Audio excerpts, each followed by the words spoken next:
Hello bachcho, let's read the question. When 3 mole of O2 are heated at constant pressure of 3.25 atm, its temperature is increased from 260 Kelvin to 285 Kelvin, and given the molar heat capacity of O2 at constant pressure is 29.4 joule per Kelvin per mole. Calculate Q means heat, delta H means enthalpy change and delta U means internal energy change. तो हमें आज किस किस के बारे में बात करना है? हमें बात करना है heat और enthalpy change and internal energy change. ठीक है, ये डेल्टा जहां भी आएगा वहां आपको चेंज वर्ड मेंशन करना जरूरी है, क्योंकि इसका मतलब आ रहा है कि किसी एक का नहीं है ये वैल्यू, ये दो रिएक्शन, ये दो वैल्यूज यहाँ पर आ रही हैं, U2 minus U1, H2 minus H1, तब ये डेल्टा बन रहा है। ठीक है, अब देखो क्वेश्चन में क्या क्या गिवन है, पहले लिख लेते हैं। एन यानी कि हमको यहाँ गिवन है क्वेश्चन में 3 मोल्स, और उसके बाद प्रेशर हमको गिवन है 3.25 atm, जो कि एक कांस्टेंट प्रेशर है। ठीक है, इसके बाद वो हमसे क्या कह रहा है कि जो टेम्परेचर है, जो T1 था वो था 260 केल्विन, जो कि चेंज हुआ है कहाँ से, T2 तक 285 केल्विन पर।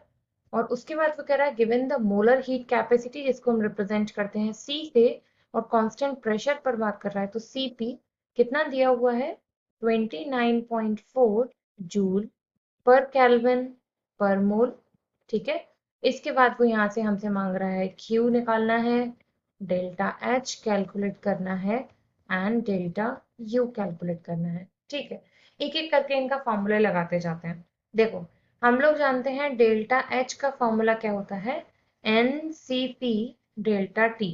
क्वेश्चन में हमको N गिवन है, यस 3, मल्टीप्लाई Cp कितना दिया हुआ है 29.4, और डेल्टा टी दिया हुआ है क्या, नहीं, तो डेल्टा टी तो हम खुद कैलकुलेट करेंगे T2 माइनस T1 से। तो ये कितना आ जाएगा हमारा, 285 minus 260 is equal to 25 kelvin. ठीक है, ये वैल्यू उठा के हमने यहाँ लगा दी 25 केल्विन की, तो डेल्टा एच जो है ये हमारा आ जाएगा 2205 जूल, जिसे जब आप किलो जूल में कन्वर्ट करेंगे तो 2.205 किलो जूल में ये कन्वर्ट हो जाएगा। देखो यूनिट कैसे निकालते हैं, जैसे एन मैंने लिया था मोल में, ठीक है, मल्टीप्लाई सीपी हमारा किस में दिया हुआ है, जूल, और पर केल्विन पर मोल का मतलब इसे मैं नीचे लिख देती हूँ, और मल्टीप्लाई बाय ये टेम्परेचर जो है ये भी केल्विन में है, तो मोल से मोल चला गया, केल्विन से केल्विन चला गया, तो आंसर हमारा इसीलिए जूल में आया था। इसे अगर आपको किलो जूल्स में कन्वर्ट करना है तो भी निकाल सकते हैं, और अगर एज इट इज छोड़ना है तो ऐसे भी आप इसे छोड़ सकते हैं, जूल्स में ही आंसर। नेक्स्ट में उसने हमसे मांगा है इंटरनल एनर्जी, जिसका फॉर्मूला हमने पढ़ा है N C V delta T, पर सी वी तो नहीं गिवन, तो क्या करें, क्योंकि हम जानते हैं C P minus C V is equal to होता है आर, तो यहाँ से सी वी कितना निकलेगा, इस सी वी को मैं उधर ले जाऊं और आर को इधर ले आऊं, तो ये हो जाएगा हमारा सी पी माइनस आर। तो यहाँ से Cp हमारा गिवन है 29.4, जिसमें से R की वैल्यू है 8.3, दोनों ही जूल्स में है, ले सकते हैं, तो ये Cv हमारा यहाँ से आ जाएगा 21.4 जूल पर केल्विन पर मोल।